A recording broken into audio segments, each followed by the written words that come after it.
दोस्तों हाजिर हैं एक होर वीडियो रिपोर्ट लैके ते अज इस वीडियो रिपोर्ट विच मैं बहुत ही गंभीर विषय लैके तुहाडे सामने हाजिर होया हां। अज मैं गल करनी है एक्सटॉर्शन दे बिजनेस यानी कि रंगदारी दी वसूली दे काले कारोबार उस गोरख धंधे दी जिसनूं उत्तर भारत दे क्रिमिनल सिंडिकेट गैंगस्टरां वल्लों पिछले कई सालां तो चलाया जा रहा है। इत्थों दे कारोबारियां पंजाब हरियाणा दिल्ली राजस्थान चंडीगढ़ इत्थों दे कारोबारियां नूं रंगदारियां दी वसूली लई धमकी भरियां कॉलां दा आना उन्हां वल्लों ਲੱਖਾਂ ਲੱਖਾਂ ਕਰੋੜਾਂ ਕਰੋੜਾਂ रुपए की डिमांड होना ते कई केसां दे विच इह रंगदारियां दित्तियां जाना। उस वक्त जदों कि एक क्रिमिनल अंसर एक गैंगस्टर किसी व्यापारी नूं फोन करदा है, जे वो हिम्मत करके पुलिस कोल जांदा उस तो सुरक्षा की डिमांड करदा उसनूं सुरक्षा दे भी दित्ती जांदी है। उस दे बावजूद इन्हां रंगदारी दीयां कॉलां दे आण दा सिलसिला नहीं थमिआ है। अपनी बीतियां रिपोर्ट्स दौरान मैं कई रिपोर्टां दे विच जिक्र कीता है किस तरीके दे नाल खिडारियां तो लैके कबड्डी खिडारियां तो लैके सिंगर गायक कलाकार अदाकारां ते हुण ऑफ लेट शराब दे व्यापारियां कारोबारियां ठेकेदारां नूं इस तरीके दी एक्सटॉर्शन कॉल्स आ रही ने। लेकिन अज दी इस रिपोर्ट विच मैं गल करनी है इस गोरख धंधे दे फैलाव दी जो कि हुण इंडो कैनेडियन हो चुका है। तुहानूं सुन के हैरानी होएगी लेकिन आपां कुछ हफ्ते पहला रिपोर्ट बनाई सी लॉरेंस बिश्नोई ते गोल्डी बराड़ दी क्रिमिनल लीग सिंडिकेट इस दे इंटरनेशनल होण दी इंडो कैनेडियन होण दी गलबात मैं कीती सी। लेकिन अज जिहड़ी मैं गलबात करनी है वो गलबात है कि ना सिर्फ लॉरेंस बिश्नोई ते गोल्डी बराड़ दी क्रिमिनल लीग बल्कि होर भी बहुत से अजिहे गैंगस्टर हैगे ने जिन्हां ने हुण ना सिर्फ भारत ते पंजाब हरियाणा वर्गे राज्यां बल्कि कैनेडा दे ब्रिटिश कोलंबिया ते अंटारियो वर्गे सूबियां नूं निशाना बना लिया ते इत्थों दे व्यापारियां नूं इत्थों दे बिजनेसमैन नूं एक्सटॉर्शन दियां प्रोटेक्शन मनी दी वसूली दियां कॉलां आणियां शुरू हो चुकियां ने। पिछले कुछ हफ्तियां दौरान बैक टू बैक अजिहियां कई घटनावां हुईयां ने। ਆਪਾਂ समझ के चल सकते हैं कि अज तो कुछ हफ्ते पहला जदों गिप्पी गरेवाल दे वैस्ट वैनकूवर दे घर दे बाहर गोलियां चलदियां ने, हालांकि उस केस दे विच कहानी कुछ वक्री सी, कोई प्रोटेक्शन मनी दी वसूली है कोई एक्सटॉर्शन अमाउंट की गलबात सामने नहीं आई। पहली खबर आई सी कि वाइट रॉक विखे गिप्पी गरेवाल के घर के बाहर गोली चली, लेकिन अगले दिन ही इसकी तस्दीक होंदी जदों गिप्पी गरेवाल ने खुद दस्सिया कि वैस्ट वैनकूवर विच उन्हां दे घर के बाहर गोली चलदी है।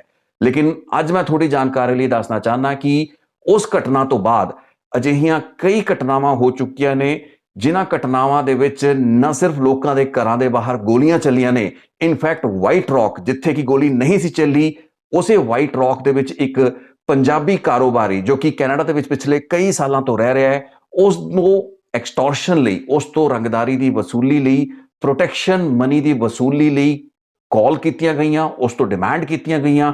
इनफैक्ट ये कॉलां नहीं सन, कुछ वॉइस नोट्स अजिहे सन जिन्हां लॉरेंस बिश्नोई गैंग दे मैंबर कह के आइडेंटिफाई करके इस व्यापारी नूं भेजा गया ते कहा कि इन्हां नूं जे रंगदारी यानी कि एक्सटॉर्शन मनी नहीं दिता जाता नतीजे भुगतने पैणगे। जदों इस बिजनेसमैन वालों इन्हां वॉइस नोट्स नूं इग्नोर किया गया उस स्थिति दे विच इस बिजनेसमैन दे वाइट रॉक निवास दे बाहर गोलियां चलातियां जांदियां ने। एक प्रॉपरली रिकॉर्डेड ते डॉक्यूमेंटेड इंसीडेंट है जो कि वाइट रॉक विखे दिसंबर के पहले हफ्ते दौरान हुंदा है। यह इकलौता इंसीडेंट नहीं है बल्कि सरी दे बहुत होर व्यापारियां नूं लगातार इस तरीके दे वॉइस नोट्स धमकी भरे सुनेहे मिल रहे हैं। आप पहला भी जिक्र किया सी कि गोल्डी बराड़ ने अपना पैटर्न बदलिया, हालांकि ये जिहड़े वॉइस नोट सुनेहे सरी ते एबट्सफोर्ड वर्गे शहरां दे बिजनेसमैन नूं आ रहे ने कि लॉरेंस बिश्नोई वल्लों या गोल्डी बराड़ दी लीग दे कुछ अंसरां वल्लों भेजे जा रहे हैं या फिर इन्हां दा नाम वरतिया जा रहा है। We are not sure about it. लेकिन सरी दी एक घटना जिथे कि वाइट रॉक दे एक बिजनेसमैन जिसने कि रंगदारी ते एक्सटॉर्शन दा अमाउंट नहीं पे किया उसके घर के बाहर गोलियां चलाईयां जांदियां ने। उस तो बाद ये भी डिटेल्स आईयां कि बहुत से केसेस दे विच कुछ अजिहे बिजनेसमैन रहे जिन्हां वल्लों इस तरीके की डिमांड्स होण तो बाद रंगदारी की अदायगी की गई है। सो सरी ब्रिटिश कोलंबिया एक राज कैनेडा दा, तुहानूं याद होएगा जदों भारत के एक्सटर्नल अफेयर्स महकमे दे एक बुलारे ने कहा सी कि कैनेडा अपराधियों का संगठित अपराध के नाल जुड़े हुए अंसरां दा एक्सट्रीमिस्ट का एक सेफ हेवन बन चुका है। उस वक्त इतराज उठे सन हरदीप सिंह निज्जर के कतल तो बाद जिहड़े हालात बने कैनेडियन पार्लीमेंट दे विच जस्टिन ट्रूडो प्रधानमंत्री वालों जिहड़ा बयान दिता गया जिस तो बाद भारत और कैनेडा के संबंध बिगड़े उस तो बाद एक दूसरे ते तौमतां लगियां। भारत सरकार का महकमा मिनिस्ट्री ऑफ एक्सटर्नल अफेयर्स जिहड़ी गल कह रहा सीगा जिदों सिर्फ कैनेडा के कॉन्टैक्सट विच ही नहीं संदर्भ विच ही नहीं बल्कि अमेरिका के संदर्भ विच भी वेखण की लोड़ है। वो एक वखरा विषय है कि हरदीप सिंह निज्जर के मामले दे विच जो फजीहत ਭਾਰਤ ਸਰਕਾਰ ਦੀ ਉਸ ਦੀ ਸੀਕ੍ਰੇਟ ਏਜੰਸੀਆਂ ਵੱਲੋਂ ਚਲਾਏ ਜਾ ਰਹੇ ਇੱਕ ਤਥਾਕਥਿਤ ਆਪਰੇਸ਼ਨ ਦੀ ਹੋਈ ਹੈ, ਉਹ ਇੱਕ ਵੱਖਰਾ ਵਿਸ਼ਾ ਹੈ, ਉਸ ਉੱਤੇ ਆਪਾਂ ਰਿਪੋਰਟਾਂ ਬਣਾ ਚੁੱਕੇ ਹਾਂ। ਲੇਕਿਨ ਅਜਿਹੀ ਸਥਿਤੀ ਜਦੋਂ ਇਸ ਤਰੀਕੇ ਦੀ ਰੰਗਦਾਰੀ ਤੇ ਐਕਸਟੋਰਸ਼ਨ ਦੀ ਵਸੂਲੀ ਦੀਆਂ ਕਾਲਾਂ ਭਾਰਤ ਦੇ ਗੈਂਗਸਟਰਾਂ ਵੱਲੋਂ ਕੀਤੀਆਂ ਜਾ ਰਹੀਆਂ ਨੇ, ਯਾਨੀ ਕਿ ਇੰਡੀਅਨ ਬੇਸਡ ਗੈਂਗਸਟਰਸ, ਇਹ ਤਾਂ ਗੱਲ ਮੈਂ ਤੁਹਾਨੂੰ ਸਰੀ ਦੀ ਕੀਤੀ ਹੈ। ਲੇਕਿਨ ਹੁਣ ਮੈਂ ਜਿਹੜੀ ਵੀ ਇਨਫੋਰਮੇਸ਼ਨ ਮੈਂ ਤੁਹਾਨੂੰ ਦੇ ਰਿਹਾ, ਇਹ ਕੋਈ ਕਈ ਸੁਣੀਆਂ ਗੱਲਾਂ ਬਾਤਾਂ ਨਹੀਂ, ਪ੍ਰੋਪਰਲੀ ਇਹਨਾਂ ਮਾਮਲਿਆਂ ਦੀ, ਯਾਨੀ ਕਿ ਇਹਨਾਂ ਐਕਸਟੋਰਸ਼ਨ ਕਾਲਸ ਦੀਆਂ, ਵਾਈਟ ਰੌਕ ਦੇ ਇਸ ਬਿਜ਼ਨਸਮੈਨ ਦੇ ਘਰੇ ਜਿਹੜੀਆਂ ਗੋਲੀਆਂ ਚੱਲਦੀਆਂ ਨੇ ਉਸ ਦੀਆਂ ਸ਼ਿਕਾਇਤਾਂ ਪੁਲਿਸ ਕੋਲ ਦਰਜ ਨੇ। ਪੁਲਿਸ ਵੱਲੋਂ ਇਹਨਾਂ ਸਾਰੀਆਂ ਦੀ ਸਾਰੀ ਵਾਰਦਾਤਾਂ ਦੀ, ਇਹਨਾਂ ਸ਼ਿਕਾਇਤਾਂ ਦੀ ਤਸਦੀਕ ਕੀਤੀ ਗਈ ਹੈ। ਬਾਕਾਇਦਾ ਆਫੀਸ਼ੀਅਲ ਬਿਆਨ ਜਾਰੀ ਕਰਕੇ ਬ੍ਰਿਟਿਸ਼ ਕੋਲੰਬੀਆ ਦੀ ਆਰਸੀਐਮਪੀ ਅਤੇ ਸਰੀ ਦੀ ਆਰਸੀਐਮਪੀ ਨੇ ਦੱਸਿਆ ਹੈ ਕਿ ਇਸ ਤਰੀਕੇ ਦੀ ਐਕਸਟੋਰਸ਼ਨ ਕਾਲਸ ਉਹਨਾਂ ਲਈ ਚਿੰਤਾ ਦਾ ਕਾਰਨ ਹੈ ਤੇ ਉਹ ਐਬਟਸਫੋਰਡ ਪੁਲਿਸ ਦੇ ਨਾਲ, ਐਬਟਸਫੋਰਡ ਪੁਲਿਸ ਦੀ ਮੇਜਰ ਕ੍ਰਾਈਮ ਯੂਨਿਟ ਇੱਕ ਹੋਰ ਮਾਮਲੇ ਦੀ ਜਾਂਚ ਕਰਦੀ ਪਈ ਹੈ, ਜੋ ਕਿ ਮੈਂ ਹੁਣ ਤੁਹਾਨੂੰ ਦੱਸਾਂਗਾ।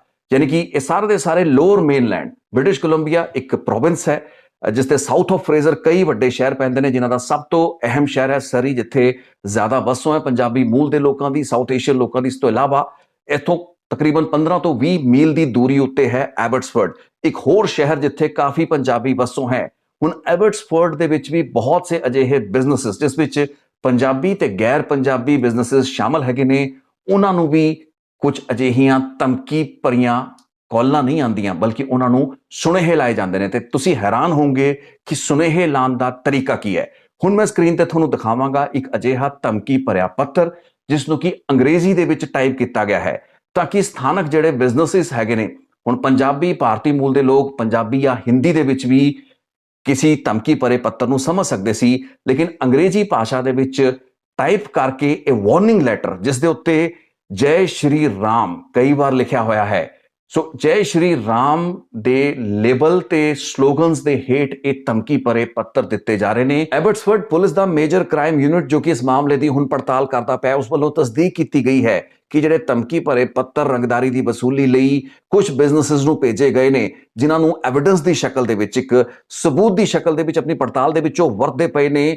ਤੇ ਵਾਈਟ ਰੌਕ ਯਾਨੀ ਕਿ ਸਰੀ ਦਾ ਇਲਾਕਾ ਵਾਈਟ ਰੌਕ, ਜਿੱਥੇ ਕਿ ਇੱਕ ਬਿਜ਼ਨਸਮੈਨ ਤੇ ਵਪਾਰੀ ਨੂੰ ਵੌਇਸ ਨੋਟ ਭੇਜੇ ਜਾਂਦੇ ਨੇ, ਇਸ ਤਰੀਕੇ ਦੀ ਕੁਝ ਹੋਰ ਸ਼ਿਕਾਇਤਾਂ ਵੀ ਆਈਆਂ ਨੇ। ਆਪਸ ਦੇ ਵਿੱਚ ਵੱਖਰੇ ਵੱਖਰੇ ਸ਼ਹਿਰਾਂ ਦੇ ਵਪਾਰੀਆਂ ਨੂੰ ਇਸ ਤਰੀਕੇ ਦੀਆਂ ਧਮਕੀ ਭਰੇ ਵੌਇਸ ਨੋਟਸ ਮਿਲਣਾ ਜਾਂ ਫਿਰ ਚਿੱਠੀਆਂ ਮਿਲਣਾ ਇੱਕ ਖਤਰਨਾਕ ਤੇ ਚਿੰਤਾਜਨਕ ਟ੍ਰੈਂਡ ਹੈ ਤੇ ਆਪਸ ਦੇ ਵਿੱਚ ਲਿੰਕਡ ਹੋ ਸਕਦਾ ਹੈ। ਹੁਣ ਇਹ ਚਿੱਠੀ ਮੈਂ ਪੜ੍ਹ ਕੇ ਸੁਣਾਵਾਂਗਾ ਜੋ ਕਿ ਐਬਟਸਫੋਰਡ ਦੇ ਵਪਾਰੀਆਂ ਨੂੰ ਮਿਲਦੀ ਪਈ ਹੈ। ਹੁਣ ਦੇਖਦੇ ਹਾਂ ਕਿ ਇਸ ਚਿੱਠੀ ਵਿੱਚ ਲਿਖਿਆ ਕੀ ਹੈ। Warning, read carefully, do not think this is a fake letter. Jai Sri Ram, Jai Sri Ram, Jai Sri Ram, Jai Sri Ram. We are Indian gang members. We want our share from your businesses like protection money. As you seen on news on November this month, 2 shooting कहना चाह रहे ने on houses, they were targeted because we asked them little money.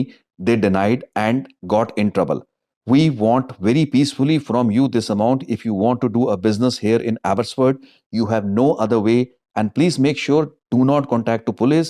If you did, then no more letter, only bullet. Keep in mind, we asking only $2 million in cash in here, or we might get in India. We have links all over. Do not ignore us. It will affect you really bad. We will contact you next month. We gave you 1 month to decide by phone or letter. Jai Shri Ram. ਤੁਸੀਂ ਪੜਿਆ ਤੇ ਸੁਣਿਆ ਕਿ ਕਿਸ ਤਰੀਕੇ ਦੇ ਨਾਲ ਇਸ ਟਾਈਪ ਰਿਟਨ ਚਿੱਠੀ ਦੇ ਵਿੱਚ ਇੱਕ ਸੁਨੇਹਾ ਲਾਇਆ ਗਿਆ ਹੈ। ਇਹਨਾਂ ਬਿਜ਼ਨਸਮੈਨ ਨੂੰ ਇਹ ਧਮਕੀ ਭਰੇ ਅੰਦਾਜ਼ ਦੇ ਵਿੱਚ ਦੱਸਿਆ ਗਿਆ ਹੈ ਕਿ ਇਹਨਾਂ ਨੂੰ ਹਲਕੇ ਦੇ ਵਿੱਚ ਨਾ ਲਿਆ ਜਾਏ।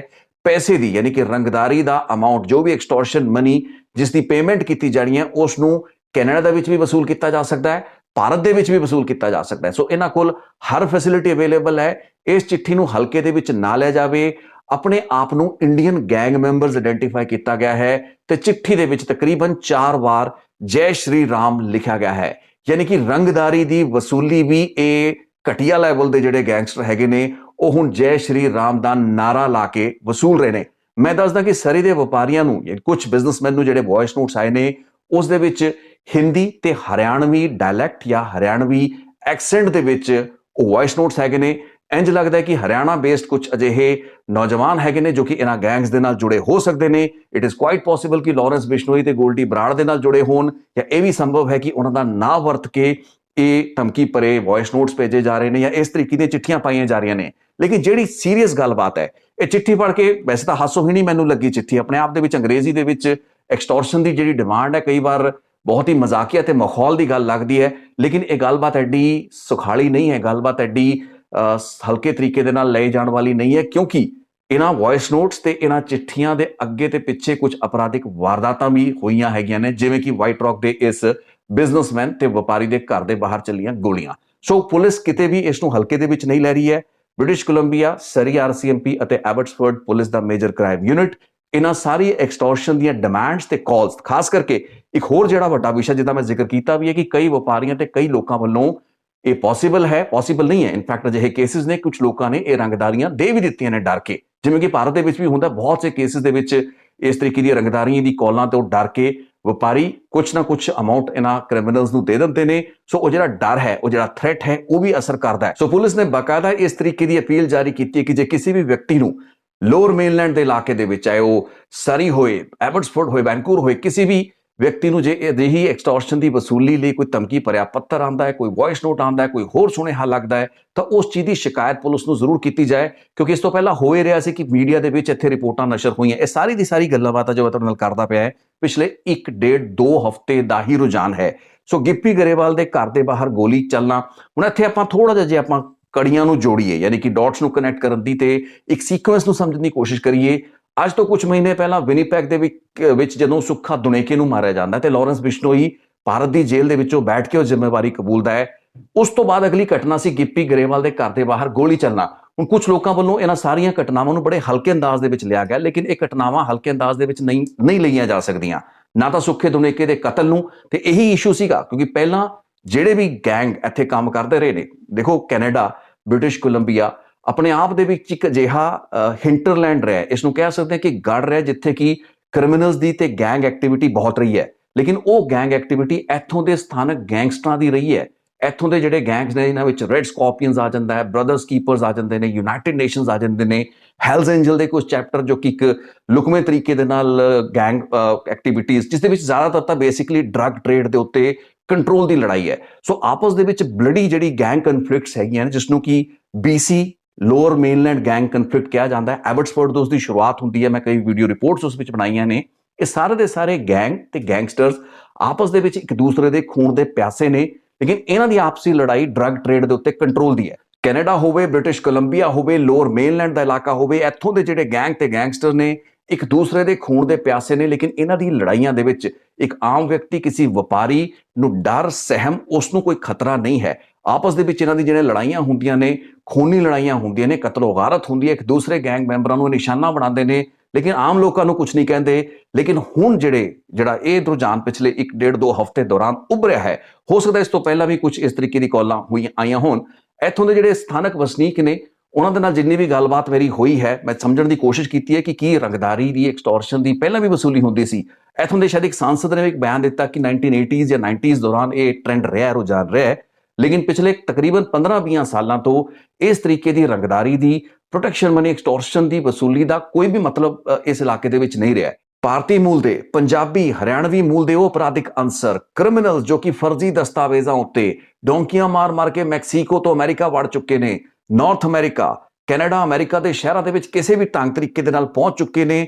ਅਲਾਈਨਮੈਂਟਸ ਉਹਨਾਂ ਦੀਆਂ ਲਾਰੈਂਸ ਬਿਸ਼ਨੋਈ ਤੇ ਬਰਾੜ ਵਰਗਿਆਂ ਨਾਲ ਹੈਗੀਆਂ ਨੇ। ਇਸ ਤੋਂ ਇਲਾਵਾ ਇਹਨਾਂ ਦੇ ਵਿਰੋਧੀ ਗੈਂਗਸ ਦੇ ਨਾਲ ਵੀ ਬਹੁਤ ਲੋਕ ਜੁੜੇ ਹੋਏ ਨੇ। ਸੋ ਉਹ ਸਾਰੇ ਦੇ ਸਾਰੇ ਲੋਕ ਕ੍ਰਿਮੀਨਲਸ ਜੋ ਕਿ ਨਾਰਥ ਅਮਰੀਕਾ ਤੇ ਕੈਲੀਫੋਰਨੀਆ, ਸਰੀ, ਵੈਨਕੂਵਰ, ਐਬਟਸਫੋਰਡ ਵਰਗੇ ਸ਼ਹਿਰਾਂ, ਇਵਨ ਓਨਟਾਰੀਓ, ਬਰੈਂਪਟਨ ਵਰਗੇ ਜਿਹੜੇ ਸ਼ਹਿਰ ਹੈਗੇ ਨੇ, ਉਹਨਾਂ ਨੂੰ ਆਪਣਾ ਗੜ ਬਣਾ ਚੁੱਕੇ ਨੇ, ਬੇਸ ਬਣਾ ਚੁੱਕੇ ਨੇ। ਹੁਣ ਉਹ ਸਿਰਦਰਦੀ ਬਣ ਰਹੇ ਨੇ ਕੈਨੇਡੀਅਨ ਤੇ ਅਮਰੀਕਨ ਸੋਸਾਇਟੀ ਦੀ। ਇੱਥੇ ਥੋੜੀ ਹੋਰ ਗਹਿਰਾਈ ਦੇ ਨਾਲ ਘੋਖਣ ਵਾਲਾ ਨੁਕਤਾ ਇਹ ਵੀ ਹੈ ਕਿ ਹਰਿਆਣਵੀ ਤੇ ਹਿੰਦੀ ਐਕਸੈਂਟ ਦੇ ਵਿੱਚ ਲਾਰੈਂਸ ਬਿਸ਼ਨੋਈ ਦਾ ਗੈਂਗਸਟਰ ਕਹਿ ਕੇ ਵੌਇਸ ਨੋਟਸ ਦੇ ਜ਼ਰੀਏ ਜਿਹੜੀ ਵਪਾਰੀਆਂ ਨੂੰ ਧਮਕੀਆਂ ਦਵਾਈਆਂ ਜਾ ਰਹੀਆਂ ਨੇ, ਜਾਂ ਫਿਰ ਜੈ ਸ਼੍ਰੀ ਰਾਮ ਦਾ ਸਲੋਗਨ ਲਿਖ ਕੇ ਚਿੱਠੀਆਂ ਪੰਜਾਬੀ ਮੂਲ ਦੇ ਬਿਜ਼ਨਸਮੈਨ ਤੋਂ ਫਰੌਤੀਆਂ ਜਾਂ ਰੰਗਦਾਰੀਆਂ ਦੀ ਵਸੂਲੀ ਲਈ ਭੇਜੀਆਂ ਜਾ ਰਹੀਆਂ ਨੇ, ਉਸ ਦੇ ਪਿੱਛੇ ਕੀ ਕੋਈ ਹੋਰ ਗਹਿਰੀ ਸਾਜ਼ਿਸ਼ ਤਾਂ ਨਹੀਂ ਹੈ? ਹਰਦੀਪ ਸਿੰਘ ਨਿੱਜਰ ਦੇ ਕਤਲ ਤੋਂ ਬਾਅਦ ਜਾਂ ਫਿਰ ਗੁਰਪਤਵੰਤ ਸਿੰਘ ਪੰਨੂ ਨੂੰ ਮਾਰਨ ਦੀ ਕਥਿਤ ਸਾਜ਼ਿਸ਼ ਭਾਰਤੀ ਸੀਕ੍ਰੇਟ ਏਜੰਸੀ, ਜਿਹੜੀ ਕਿ ਇੰਡਾਈਟਮੈਂਟ, ਇੱਕ ਜਿਹੜਾ ਆਰੋਪ ਪੱਤਰ ਸੀਗਾ ਜੋ ਕਿ ਅਮਰੀਕਾ ਦੀ ਅਦਾਲਤ ਦੇ ਵਿੱਚ ਉੱਥੋਂ ਦੇ ਅਟਾਰਨੀ ਨੇ ਤਿਆਰ ਕੀਤਾ, ਜਿਸ ਦੇ ਵਿੱਚ ਉਹਨਾਂ ਦੀ ਸੀਕ੍ਰੇਟ ਏਜੰਸੀਆਂ ਜਾਂ DEA ਵਰਗੇ ਅੰਡਰਕਵਰ ਏਜੰਟਸ ਨੇ ਖੁਲਾਸੇ ਕੀਤੇ ਨੇ। ਉਹਨਾਂ ਪੂਰੀ ਪਰਿਸਥਿਤੀਆਂ ਦੇ ਵਿੱਚ ਇਸ ਰੁਝਾਨ ਨੂੰ ਥੋੜੀ ਜਿਹੀ ਹੋਰ ਬਾਰੀਕੀ ਦੇ ਵਿੱਚ ਸਮਝਣ ਦੀ ਗੁੰਜਾਇਸ਼ ਹੈ, ਜਿਸ ਨੂੰ ਸਮਝਣ ਦੀ ਕੋਸ਼ਿਸ਼ ਆਪਾਂ ਕਰਾਂਗੇ ਵੀ। ਲੇਕਿਨ ਇਸ ਵਕਤ ਦੀ ਸਥਿਤੀ ਇਹ ਹੈ ਕਿ ਕੈਨੇਡਾ, ਬ੍ਰਿਟਿਸ਼ ਕੋਲੰਬੀਆ ਤੇ ਈਵਨ ਟੋਰਾਂਟੋ ਵਾਲੇ ਪਾਸੇ, ਗ੍ਰੇਟਰ ਟੋਰਾਂਟੋ ਦਾ ਏਰੀਆ, ਉੱਥੇ ਵੀ ਇਹ ਰੁਝਾਨ, ਹਾਲਾਂਕਿ ਕੋਈ ਪੁਖਤਾ ਖਬਰ ਉੱਥੋਂ ਨਹੀਂ ਆਈ ਹੈ, ਲੇਕਿਨ ਆਉਣ ਵਾਲੇ ਦਿਨਾਂ ਦੇ ਵਿੱਚ ਇੱਕ ਘਟਨਾ ਹੋਈ ਹੈ, ਇੱਕ ਇਨਸੀਡੈਂਟ ਹੋਇਆ ਜਿਸ ਨੂੰ ਮੈਂ ਥੋੜੀ ਜੀ ਹੋਰ ਉਸ ਬਾਰੇ ਘੋਖ ਕਰਨ ਦੀ ਕੋਸ਼ਿਸ਼ ਕਰਦਾ ਪਿਆ। ਜੇ ਉਹ ਘਟਨਾ ਦੀ ਤਸਦੀਕ ਹੁੰਦੀ ਹੈ ਤਾਂ ਫਿਰ ਇਹੀ ਰੁਝਾਨ ਸ਼ਾਇਦ ਓਨਟਾਰੀਓ ਵਾਲੇ ਪਾਸੇ ਵੀ ਵੇਖਣ ਨੂੰ ਮਿਲੇਗਾ।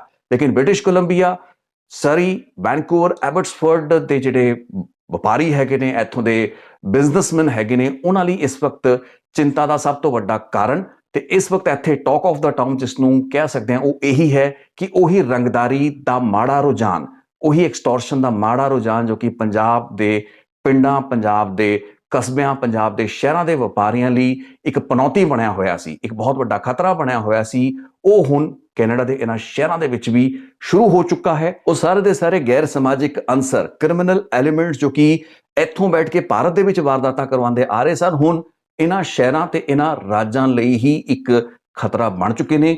ਲਾਅ ਐਨਫੋਰਸਮੈਂਟ ਏਜੰਸੀਆਂ ਕਿਵੇਂ ਉਹਨਾਂ ਨਾਲ ਨਜਿੱਠਦੀਆਂ ਨੇ? ਵੱਡਾ ਸਵਾਲ ਇਹ ਵੀ ਹੈ ਕਿ ਇੱਥੇ ਵੀ ਇੱਕ ਅੰਡਰਵਰਲਡ ਆਪਰੇਟ ਕਰਦਾ ਹੈ ਜੋ ਕਿ ਆਮ ਲੋਕਾਂ ਨੂੰ, ਵਪਾਰੀਆਂ ਨੂੰ, ਕਾਰੋਬਾਰੀਆਂ ਨੂੰ ਪਰੇਸ਼ਾਨ ਨਹੀਂ ਕਰਦਾ, ਇਸ ਤਰੀਕੇ ਦੀਆਂ ਧਮਕੀਆਂ ਨਹੀਂ ਦਿੰਦਾ। ਸਿਰਫ ਲਾਅ ਐਨਫੋਰਸਮੈਂਟ ਏਜੰਸੀਆਂ ਦੀ ਚੁਣੌਤੀ ਲਈ ਹੀ ਇਹਨਾਂ ਕ੍ਰਿਮੀਨਲ ਅੰਸਰਾਂ ਨੂੰ ਤਿਆਰ ਰਹਿਣ ਦੀ ਲੋੜ ਨਹੀਂ ਹੈ। ਇੱਥੋਂ ਦੇ ਜਿਹੜੇ ਗੈਂਗਸਟਰ ਨੇ, ਇੱਥੋਂ ਦਾ ਜਿਹੜਾ ਅੰਡਰਵਰਲਡ ਹੈ, ਕੁਝ ਗੈਂਗਸ ਦੇ ਮੈਂ ਨਾਂ ਲਏ ਨੇ, ਆਪਣੇ ਆਪ ਦੇ ਵਿੱਚ ਉਹ ਬਹੁਤ ਹੀ ਡੈਡਲੀ ਗੈਂਗਸ ਹੈਗੇ ਨੇ ਜੋ ਕਿ ਆਮ ਤੌਰ ਤੇ ਇਹਨਾਂ ਚੀਜ਼ਾਂ ਦੇ ਵਿੱਚ ਪੈਂਦੇ ਨਹੀਂ ਕਿਉਂਕਿ ਉਹਨਾਂ ਦੀ ਪੂਰੀ ਲੜਾਈ ਡਰੱਗ ਟ੍ਰੇਡ ਦੇ ਨਾਲ ਜੁੜੀ ਹੋਈ ਹੈ। ਲੇਕਿਨ ਜੇ ਇਸ ਟੈਰੀਟਰੀ ਦੇ, ਯਾਨੀ ਕਿ ਇਸ ਇਲਾਕੇ ਦੇ ਵਿੱਚ ਈਜ਼ੀ ਮਨੀ, ਐਕਸਟੋਰਸ਼ਨ, ਰੰਗਦਾਰੀ ਦਾ ਇਹ ਆਸਾਨੀ ਦੇ ਨਾਲ ਵਸੂਲ ਕੀਤਾ ਜਾਣ ਵਾਲਾ ਮਾਡਲ ਕਾਰਗਰ ਹੋ ਗਿਆ ਤਾਂ ਫਿਰ ਇਹ ਨਾ ਸੋਚਿਆ ਜਾਵੇ ਕਿ ਸਿਰਫ ਪੰਜਾਬ ਬੇਸਡ ਜਾਂ ਹਰਿਆਣਵੀ ਕੁਝ ਗੈਂਗਸਟਰ ਇੱਥੇ ਬੈਠ ਕੇ ਵਸੂਲੀ ਕਰ ਲੈਣਗੇ। ਹਿੱਸਾ ਪੱਤੀ ਨਹੀਂ ਬਲਕਿ ਇਸ ਪੂਰੇ ਦੇ ਪੂਰੇ ਕਾਰੋਬਾਰ ਉੱਤੇ ਕਬਜ਼ੇ ਦੀ ਲੜਾਈ ਫਿਰ ਇੱਥੋਂ ਦੇ ਗੈਂਗਸਟਰਾਂ ਵੱਲੋਂ ਵੀ ਲੜੀ ਜਾਏਗੀ ਕਿਉਂਕਿ ਅਜੇ ਤੱਕ ਇਹ ਮਾਡਲ ਇਸ ਇਲਾਕੇ ਦੇ ਵਿੱਚ ਐਡਾ ਕਾਰਗਰ ਮਾਡਲ ਨਹੀਂ ਸੀ।